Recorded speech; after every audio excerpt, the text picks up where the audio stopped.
هیره و رنگین بری 33 سالان لی کلان زارکه دو ماهی جار کرو هفجین خود دیتن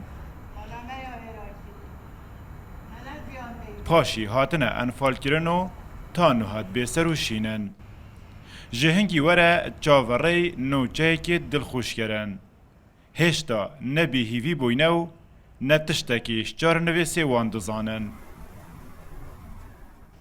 هر دیواره که ویکله بیراوان ل ریدانکا دلتازین تینید آخین کو خمو کووان و بحث دکن حچه ایفاده جیورگردا بد برطانه هیا مالا مخرابه دا و خورشید دا و چرقای ویره دا خوین دفنای دا وقتی خوین تیده هاتی خاری دست خوش شرطا که استاد دایناس در سری لفکا درسو که خواد صابت خوادا بر حچه تعذیب قلاد بید بر برویره يعني وجب هش نهك تدابين حتى وجب خلاص بيقوا خلاص مش تعذيبه ايك وساقط هاوي قاوي شافي من اللي نبي صادق قون هما قون خشكي شو برطاني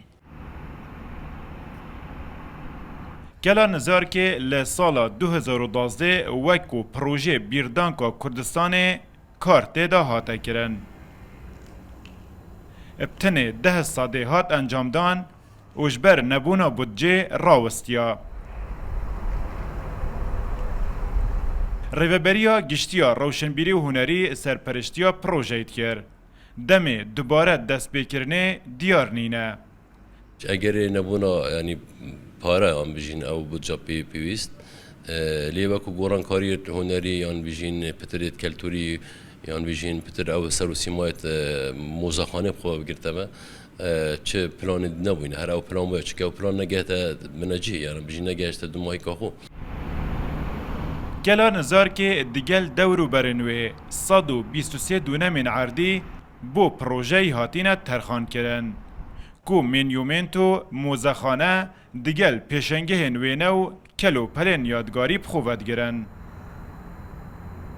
گلا نظر که ده بیردانکا وان کسان دا ین کل سردم انفالا جیاین آنکو یاوه ترس و اشکنجه و آزار و جینوسایت کرنه.